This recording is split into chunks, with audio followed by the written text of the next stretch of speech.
Hey guys, today I'm going to be showing you how I organize my binder for the school year. So if you're looking for a way to organize your binders, or if you already have a way and you want to see how I do mine, be sure to stick around because that's what I'm going to be showing you today. I can't wait till I get you on the floor, good looking. Hey, going on so hot, just like nothing. Okay, so what you're going to need to make your binder is a binder of some sort. I use a 1-inch binder. This is it. It's a 1-inch binder. I love this saying, by the way. Woohoo! I like it. So yeah, just a regular 1-inch binder. Nothing fancy. I've just got like the place where you can stick paper in on the inside. It's all the way around the side, so if you want to make a binder spine, then you can. It's up to you.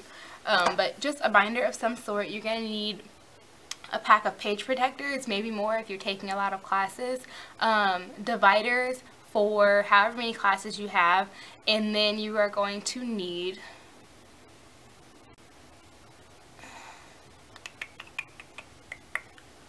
printer paper. It can be colored, plain, white, whatever. Just 8.5 by 11 paper to go inside of the page protectors, and you'll see what that's for in just a second. So let's get started. Okay, so this is my binder cover. I just made this in Publisher. It's got my name and a little monogram that I made in Publisher. Really easy.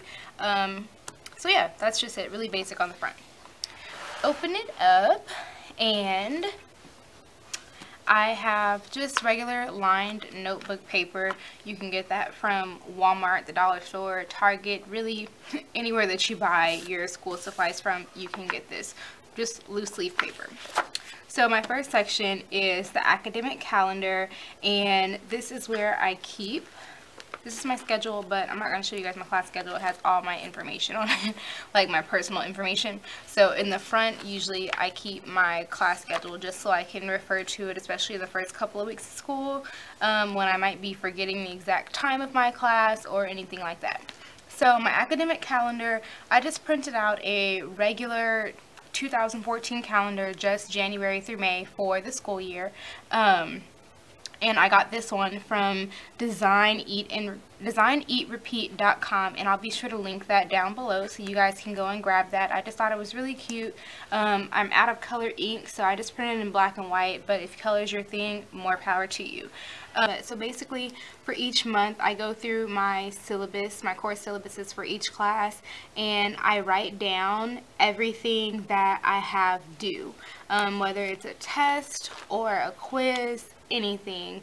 So like here I have biology homework due, I have an interior design test on this day, I have an interior design assignment project due that day, my dance final is here. So I have everything so that way I don't forget when something is or when it's coming up. And so I color code everything. I'm really visual, so I color code pretty much everything. All my homework assignments are in pink. So I see I have 2 bio assignments here. Surprisingly, I don't have any interior design homework assignments that month. That's cool. So yeah, this is my bio homework. Anything in yellow is a test. So that means it's extremely important. I choose yellow because it's super bright and I'll always see it first. I tend to see yellow first. And then anything in orange is like a project or an assignment, something that's not like basic homework. It's something bigger than homework.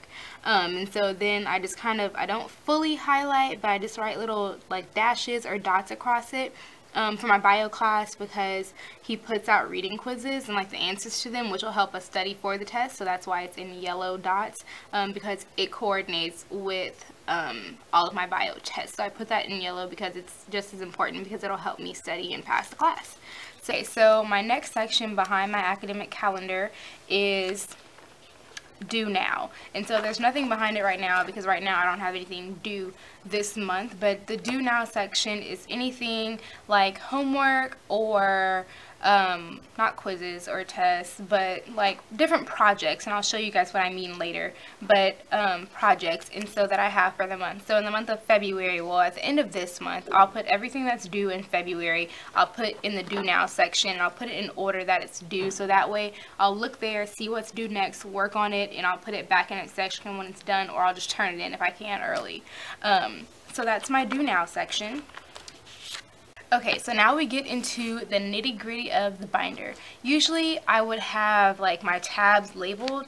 I haven't labeled them yet for some reason, but you can just get the inserts that you get with any regular dividers. I usually have tons left over because I don't use all the ones that always come in the pack, so I just need to stop being lazy and go in my drawers and get them. But I haven't labeled my dividers yet, but that's what that's for. These dividers, I really love these dividers because they're plastic, and just because they're plastic doesn't mean that they aren't durable. They're pretty durable. They have pockets on the inside and the outside, so on both sides there are pockets, and I love that aspect, so I can just throw stuff in there even though I tend not to. But the first section behind my class divider is handouts, and so I start out with the syllabus and I keep that all together. This is like my whole entire syllabus. And then after that, I do the course calendar. A lot of teachers put the course calendar with the syllabus. Mine did. They were together, but I separate them so that way I can see it. And so as you can see, I have it front and back so I don't have to pull it out later on in the semester. Here I have handouts that she's already put up on Blackboard, which is our school's main way of posting grades and teachers communicating with us. So she's put up all of these handouts already, which it's like kind of overwhelming, but I love it, so that way I don't have to be like fiddling with everything throughout the semester, wondering when she's gonna put it up. So the next section that I have is the notes section, and as you can see, there's nothing there because we haven't taken notes yet. I go to this class for the second time tomorrow, so the first day we just went over the syllabus, so we didn't actually take notes. But the next section that I have in the binder is the assignment section, and so here I have each assignment. So everything that's in this page protector is for assignment 1. Everything in this next one is for assignment 2, and I have the syllabus, the rubric, sorry guys, the rubric that she put on Blackboard as well. I have all that information already printed out, so that way I have it throughout the semester, the rubric for the second one, my third project, and then my last project of the semester, which I'm super excited about. I'm kind of like sad that it's all the way at the end, but I mean that's cool too, at least we get to do it. It's a venue planning exercise, and so we get to plan out a wedding or some sort of event. That's exciting to me because my emphasis is in event planning. So just kind of reverting back really quickly, in February, I think this first one is due in February. It doesn't say on here, but I think it is.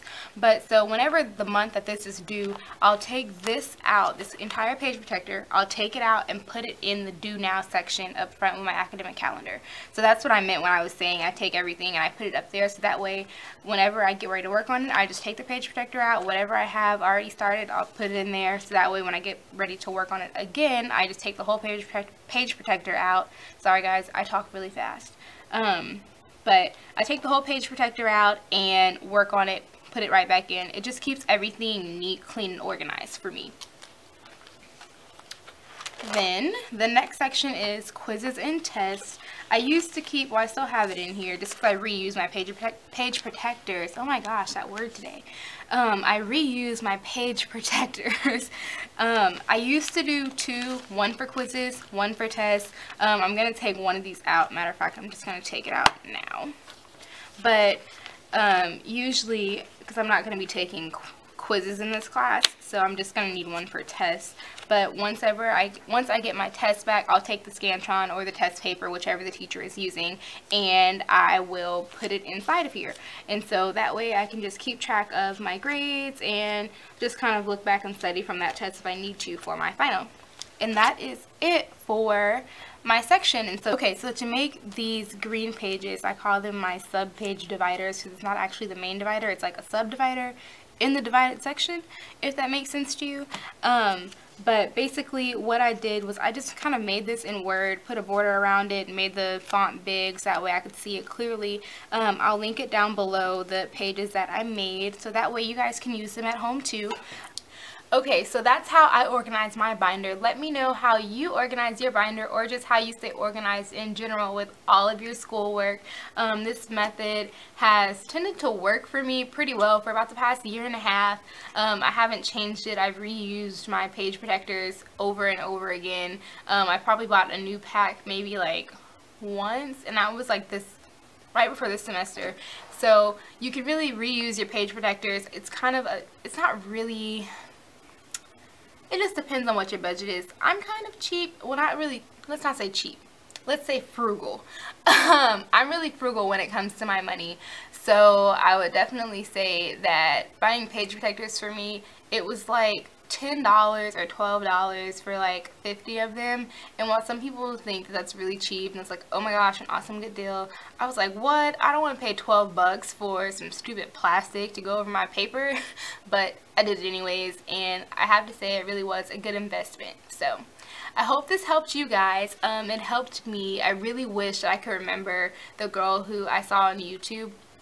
I really don't remember her YouTube name, and I tried to find her. I'm going to keep trying to find her page so that way I can link it below the video that I originally used, and I just kind of revamped it. But until then, thank you, girl who I saw on YouTube, and it was really, really awesome binder organization. Maybe you guys will find her.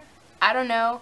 But anywho, be sure to subscribe and like this video, and let me know how you are keeping organized in spring 2014.